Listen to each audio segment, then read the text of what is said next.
कहानी शुरू होती है और हमें बताता जाता है कि भविष्य में पृथ्वी पर बाहरी ग्रहों से आए एलियंस हमला कर देते हैं। हमला इतना भयानक होता है कि चांद एक ही पल में टूटकर टुकड़ों में बिखर जाता है और उसके अवशेष अंतरिक्ष में तैरने लगते हैं। चांद की गुरुत्वाकर्षण शक्ति खत्म होते ही धरती का पूरा संतुलन बिगड़ जाता है। कुछ ही घंटों के भीतर भयानक भूकंप और सुनामी दुनिया के लगभग सभी शहरों को तबाह कर देते हैं। इसके बाद एलियन लुटेरे पृथ्वी पर सीधा हमला शुरू कर देते हैं। मजबूर होकर इंसानों को परमाणु हथियारों का इस्तेमाल करना पड़ता है। युद्ध तो इंसान जीत जाते हैं, लेकिन पृथ्वी पूरी तरह प्रदूषित हो चुकी होती है। ज्यादातर इलाके अब इंसानों के रहने लायक नहीं रहते। बचे हुए इंसानों को टाइटन ग्रह पर बसना पड़ता है और समुद्र के पानी को ऊर्जा में बदलने वाले वाटर एनर्जी टावर की रक्षा के लिए एक अस्थायी अंतरिक्ष स्टेशन टेटे को पृथ्वी पर ही छोड़ दिया जाता है, ताकि नए मानव घरों को ऊर्जा मिलती रहे। लेकिन एलियन लुटेरों के बचे खुचे दल लगातार वाटर टावर की रक्षा करने वाले ड्रोन पर हमला करते रहते हैं। 5 साल पहले याददाश्त मिटा दिए गए जैक और विक्का ड्रोन की मरम्मत की ड्यूटी पर यहाँ भेजे जाते हैं। वे इस समय पृथ्वी पर मौजूद आखिरी इंसान होते हैं। आज जैक अपनी गश्त शुरू ही करता है कि 2 ड्रोन के क्रैश होने का सिग्नल मिल जाता है। टेट मुख्यालय तुरंत उसे जांच के आदेश देता है। क्रैश साइट पर पहुंचते ही जैक को चारों तरफ लुटेरों की लाशें मिलती हैं। जब वह ड्रोन की बैटरी बदल रहा होता है तो पास की गुफा में छिपे लुटेरे उसे निशाना बना लेते हैं, लेकिन तभी मरम्मत किया हुआ ड्रोन चालू हो जाता है और हमले को रोक देता है। इस महीने अब तक 10 बैटरियां चोरी हो चुकी थीं। जैक को लगता है कि लुटेरे पहले से कहीं ज्यादा बेखौफ हो चुके हैं। उसी दौरान एक और ड्रोन का सिग्नल पास ही गायब हो जाता है। जैक अपनी फ्लाइंग मशीन छोड़कर मोटरसाइकिल से जमीन पर खोज शुरू करता है। जल्द ही रडार प्रतिक्रिया देता है। एक पहाड़ी गुफा से ड्रोन का अलार्म सुनाई देता है। आसपास किसी दुश्मन की हलचल नहीं दिखती, इसलिए जैक ड्रोन को बचाने गुफा में उतरने का फैसला करता है। लेकिन उसे क्या पता, उसकी हर हरकत दूर से लुटेरों द्वारा देखी जा रही है। अंदर जाकर जैक को पता चलता है कि यह कोई साधारण गुफा नहीं, बल्कि युद्ध से पहले की एक पुरानी इमारत है। जब वह तथाकथित ड्रोन तक पहुंचता है तो समझ जाता है यह सब एक जाल था। पीछे हटते समय वह जमीन पर लगे जाल में फंस जाता है और उसे खींचकर अंदर ले जाया जाता है। जैक गोली चलाकर रस्सी तोड़ देता है और तभी देखता है चारों तरफ एलियन लुटेरे खड़े हैं। जिस रास्ते से वह आया था वहां लगी स्टील प्लेट भी तोड़ दी गई होती है। बिना सोचे समझे वह वापस छलांग लगा देता है। अजीब बात यह थी कि पीछे खड़े लुटेरों ने उस पर हमला नहीं किया। जैक रस्सी बांधकर बाहर निकलने ही वाला होता है कि अचानक किसी ने रस्सी काट दी। वह फिर से गुफा में गिर जाता है और दोबारा दुश्मनों से घिर जाता है। तभी मरम्मत किया हुआ ड्रोन पहुंचता है और सभी दुश्मनों को खत्म कर देता है। जब जैक बाहर निकलता है तो देखता है कि उसकी मोटरसाइकिल चोरी हो चुकी है। मजबूरी में वह विमान से टावर लौटता है। बाहर से उठाए गए जंगली फूल लेकर वह विक्का को सरप्राइज देना चाहता है, लेकिन विक्का फूलों को तुरंत बाहर फेंक देती है। उसे शक होता है कि बाहर की चीजें रेडिएशन से भरी हो सकती हैं। वह जैक को याद दिलाती है कि सिर्फ 2 हफ्तों में उनका मिशन खत्म हो जाएगा और वे टाइटन लौट जाएंगे। वह जैक को खतरनाक कामों से दूर रहने की चेतावनी देती है। हालांकि जैक की याददाश्त मिटा दी गई है, फिर भी उसे पृथ्वी से अजीब सा लगाव महसूस होता है। जबकि विक्का बस जल्द से जल्द इस ग्रह को छोड़ना चाहती है, लेकिन जैक को कुछ ऐसा महसूस होता है जो बिल्कुल सही नहीं लग रहा था। आज लुटेरों का व्यवहार कुछ अजीब था। वे जैक को मारना नहीं चाहते थे, बल्कि ऐसा लग रहा था जैसे वे उसे जिंदा पकड़ना चाहते हों। विक्का उसे समझाती है कि वह ज्यादा न सोचे। जैक जाने से पहले विक्का को अपना गुप्त ठिकाना दिखाना चाहता था, लेकिन विक्का उसे बीच में ही रोककर पानी में खींच लेती है। एक रात बीत जाती है। अचानक जोरदार धमाके से दोनों की नींद खुल जाती है। दूर मौजूद वाटर एनर्जी टावर लुटेरों के हमले में तबाह हो चुका था। जैक अंदर पहुंचता है तो देखता है कि पंप पूरी तरह पिघल चुके हैं और टावर अब पूरी तरह बेकार हो गया है। जैक समझ जाता है कि लुटेरों ने चुराई हुई ड्रोन बैटरियों को बम में बदलकर पंप के अंदर फेंका होगा। उसी समय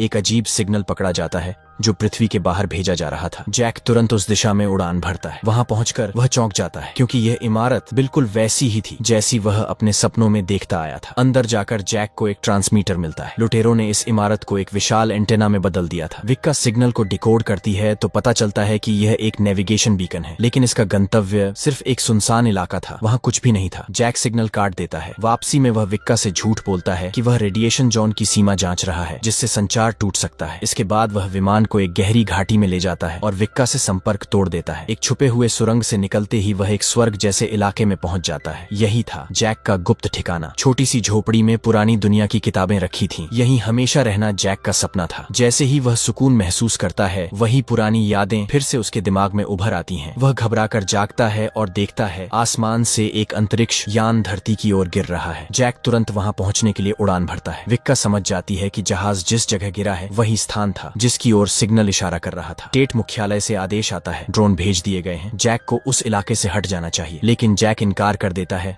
और आगे बढ़ता रहता है। मलबे के पास पहुंचकर वह समझ जाता है यह इंसानों का अंतरिक्ष यान है, बहुत पुराना, युद्ध से पहले का। विक्का उसे चेतावनी देती है कि यह लुटेरों का जाल हो सकता है और तुरंत लौट आने को कहती है, लेकिन जैक को कोई लुटेरा नजर नहीं आता। वह आदेश तोड़कर जहाज के पास उतर जाता है। अंदर मौजूद सभी स्लीपिंग पॉड में इंसान सो रहे थे और मलबे के बीच जैक को वही औरत मिलती है जो उसके सपनों में बार बार आती थी। तभी बाहर से पहुंचे ड्रोन सीधे स्लीपिंग पॉड में घुस जाता है। पॉड पर गोली चलाने लगते हैं। जैक जान जोखिम में डालकर उन्हें रोकता है और आखिरी औरत को बचा लेता है। दूर छिपे लुटेरे जैक को मारना चाहते थे, लेकिन उनके ही साथी उन्हें रोक देते हैं। जैक उस अकेली जीवित औरत को टावर वापस ले आता है। होश में आते ही औरत जैक को देखकर सीधे उसका नाम लेती है। वह बताती है कि उसका नाम जूलिया है। जैक समझ जाता है कि वह कम से कम 60 साल तक सोई रही होगी। उसे पता चलता है कि उसके सभी साथी मर चुके हैं। वह वापस जहाज जाना चाहता है, लेकिन विक्का उसे रोक देती है। अजीब बात यह थी कि जूलिया, जिसने विक्का को कभी नहीं देखा, उसके प्रति दुश्मनी सी महसूस कर रही थी। जैक जूलिया के अतीत के बारे में जानना चाहता है, लेकिन जूलिया साफ कह देती है, पहले मेरी उड़ान का रिकॉर्डर वापस लाओ, वरना मैं कुछ नहीं बताऊंगी। और उसी रात जूलिया एक और गुजारिश करती है जो जैक की जिंदगी हमेशा के लिए बदल सकती थी। जूलिया जैक से विनती करती है कि वह उसके अंतरिक्ष यान का रिकॉर्डर वापस लाने में मदद करे। उसके मुताबिक उसी रिकॉर्डर में वह सच्चाई छुपी है जिसे जानना इंसानों के लिए जरूरी है। जब तक विक्का जागती है तब तक बहुत देर हो चुकी होती है। जैक और जूलिया तेजी से उस जले हुए अंतरिक्ष यान तक पहुंच जाते हैं, लेकिन तभी चारों ओर लुटेरों की मौजूदगी महसूस होती है। जैक देखता है कि यान का छोटा न्यूक्लियर रिएक्टर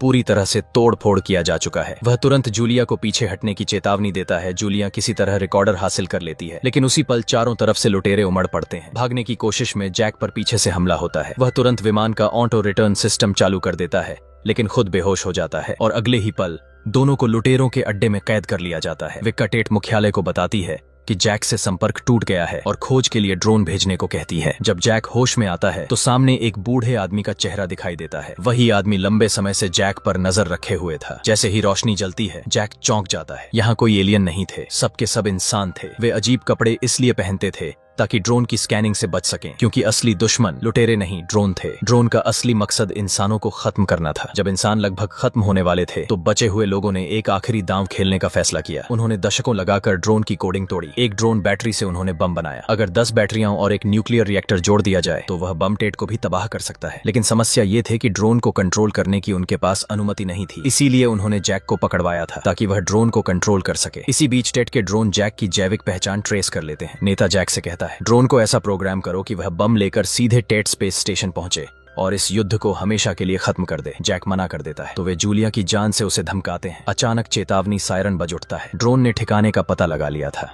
बचे हुए इंसान ड्रोन से भिड़ जाते हैं। दोनों तरफ से जबरदस्त फायरिंग होती है और अंत में ड्रोन को गिरा दिया जाता है। जैक सबको समझाता है, अगर एक ड्रोन यहाँ पहुंचा है तो और भी आएंगे और इस जगह को मिटा देंगे। अगर वे जैक और जूलिया को छोड़ दें तो वह ड्रोन को वापस बुला सकता है। और हैरानी की बात, वह बूढ़ा आदमी सच में उन्हें जाने देता है। यहाँ तक कि जैक की चोरी हुई मोटरसाइकिल भी लौटा देता है। जाने से पहले वह जैक से कहता है, अगर सच्चाई जाननी है तो रेडिएशन जोन जाना। जैक और जूलिया उस इमारत में पहुंचते हैं जहाँ से सिग्नल भेजा गया था। वे टावर को मदद का संदेश भेजते हैं। विक्का तुरंत विमान भेजती है। रास्ते में जैक जूलिया से उसकी सच्चाई पूछ बैठता है। जूलिया बताती है, 60 साल पहले वह और जैक साथ में अंतरिक्ष गए थे। उनका मिशन था एलियन सिस्टम टेट की जांच करना। बाकी सभी लोग डीप स्लीप में थे, सिर्फ जैक और विक्का जहाज चला रहे थे। लेकिन जब जूलिया जगी तो सब कुछ बदल चुका था और फिर वह कहती है, मैं ही जैक की असली पत्नी हूँ। जूलिया की बातों से जैक की यादें लौटने लगती हैं। उसे याद आता है यहीं इसी धरती पर उसने जूलिया को प्रपोज किया था। लेकिन तभी दूर से आती गोलीबारी की आवाज और एक और औरत जो इस सच्चाई से जुड़ी हुई थी। इसी एक पल में जैक को यकीन हो जाता है कि ये कोई सपना नहीं बल्कि उसकी असली यादें हैं। लेकिन जैक और जूलिया की यह भावुक मुलाकात विमान के दूसरे सिरे से विक्का देख लेती है। टावर लौटने पर दिल से टूट चुकी विक्का दरवाजा खोलने से इनकार कर देती है और जूलिया की पहचान सीधे टेट मुख्यालय को बता देती है। तभी वेयरहाउस में खड़े निष्क्रिय ड्रोन अचानक एक्टिव हो जाते हैं। टावर के दरवाजे अपने आप खुल जाते हैं। जैक अभी विक्का को साथ चलने के लिए मना ही रहा होता है कि पीछे से आए ड्रोन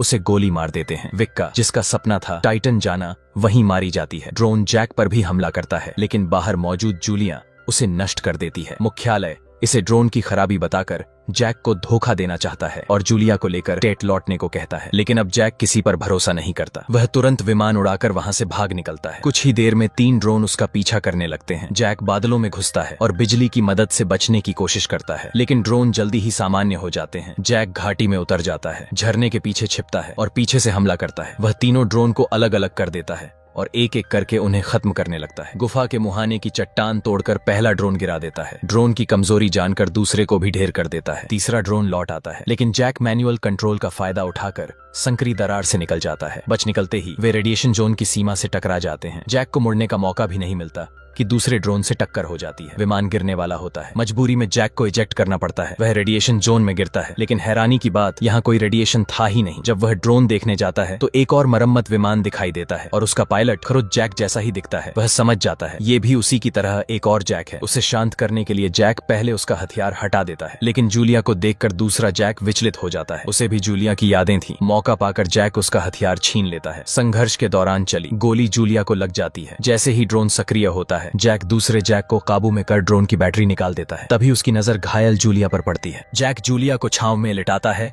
और विमान पर लिखे नंबर देखकर खुद को जैक 50-22 बताकर दूसरे टावर तक उड़ान भरता है। वहां उसे एक और विक्का मिलती है। जैक उसे साथ चलने को कहता है, लेकिन वह भी टेट के नियमों को मानने पर अड़ी रहती है। जैक झूठ बोलकर वहां से निकल जाता है। लौटकर वह जूलिया का इलाज करता है और उसे अपने गुप्त ठिकाने ले आता है। अब जैक समझ चुका था वह असली जैक नहीं है, लेकिन यादें शुरू होने से ही वह जूलिया से प्यार करता आया है और जूलिया को उसकी पहचान से कोई फर्क नहीं पड़ता। वह उसका प्यार स्वीकार कर लेती है। अगली सुबह जैक एक फैसला करता है, वह अपना मिशन पूरा करेगा। जूलिया उसके साथ बचे हुए इंसानों के कैंप तक जाती है ताकि मिलकर इस युद्ध को हमेशा के लिए खत्म किया जा सके और टेट को नष्ट किया जा सके। अब सब कुछ तैयार था। टेट को नष्ट करने का समय आ चुका था, लेकिन उसी पल टेट मुख्यालय जैक की मौजूदगी पकड़ लेता है और तुरंत ड्रोन भेज दिए जाते हैं। जैक बम को पकड़े गए ड्रोन के अंदर फिट करता है और उसमें टेट लौटने का प्रोग्राम डाल देता है। लेकिन जैसे ही ड्रोन लॉन्च होने वाला होता है, टेट के भेजे गए ड्रोन भी वहां पहुंच जाते हैं। 3 ड्रोन की जबरदस्त फायरिंग के सामने बचे हुए इंसानों के पास कोई मौका नहीं बचता। कई निर्दोष लोग मारे जाते हैं। नेता युद्ध वाहन की भारी तोप से दरवाजे पर खड़े ड्रोन को गिरा देता है। बाकी लोग इधर उधर भागने लगते हैं। जैसे ही ड्रोन उन्हें निशाना बनाता है, पीछे से पहुंचा एक वफादार साथी उसे खत्म कर देता है। आखिरी ड्रोन को जैक निशाना बनाता है। वह गहरी खाई में गिरकर फट जाता है, लेकिन अफसोस पकड़ा हुआ ड्रोन भी तबाह हो चुका था। टेट को उड़ाने की योजना शुरू होने से पहले ही नाकाम हो गई। अब जैक समझ चुका था अगर कोई रास्ता बचा है तो सिर्फ एक, उसे खुद टेट जाना होगा। मुख्यालय पहले ही जैक को जूलिया को टेट वापस लाने को कह चुका था। दोनों तय करते हैं अगर जरूरत पड़ी तो वे अपनी जान दे देंगे। बम को जूलिया के स्लीपिंग पॉड में छुपाया जाता है। जैक स्लीपिंग पॉड के साथ अंतरिक्ष में टेट की ओर जाता है। रास्ते में जैक रिकॉर्डर खोलता है और पूरी सच्चाई सामने आ जाती है। जब वे टेट की जांच के लिए आए थे तो जहाज टेट के पास आते ही कैद कर लिया गया। जैक ने अपने साथियों को बचाने के लिए उनके स्लीपिंग पॉड अलग कर दिए, लेकिन वह और विक्का टेट के अंदर खींच लिए गए। जैक के अंदर घुसते ही उसकी मानसिक स्थिति जांची जाती है। टेट उससे पूछता है तुम यहाँ क्यों आए हो, और उसे सिर्फ 5 सेकंड देता है। जैक जवाब देता है मैं चाहता हूँ कि जूलिया और बचे हुए इंसान जिंदा रह सके। यह एक सच्चा झूठ था और टेट धोखा खा जाता है। अंदर जाकर जैक देखता है चारों ओर उसी जैसे और विक्का जैसे अनगिनत क्लोन मौजूद हैं। आखिरकार वह टेट के कंट्रोल सेंटर तक पहुंचता है। स्लीपिंग पॉड खुलता है और अंदर से जूलिया नहीं बल्कि बचे हुए इंसानों का नेता निकलता है। जूलिया को पहले ही झील के किनारे उसकी झोपड़ी में सुरक्षित भेज दिया गया था। उसी ड्रोन बचे हुए इंसानों के अड्डे पर हमला कर देते हैं। जैक और नेता एक दूसरे को देखते हैं और साथ में बटन दबा देते हैं। एक पल में पूरा टेट धूल में बदल जाता है। सभी ड्रोन तुरंत नियंत्रण खो देते हैं। आसमान में भयानक विस्फोट देखकर जूलिया समझ जाती है जैक अब नहीं रहा। 3 साल बाद जूलिया और उसकी बेटी उसी झील के किनारे शांति से रह रहे होते हैं। अचानक झील के उस पार कई इंसान दिखाई देते हैं। उनका नेतृत्व कर रहा होता है जैक 52। वह सबको यहाँ लेकर आया था और अब वही जैक जूलिया से किया गया वादा पूरा करेगा, क्योंकि कुछ प्यार कभी खत्म नहीं होते।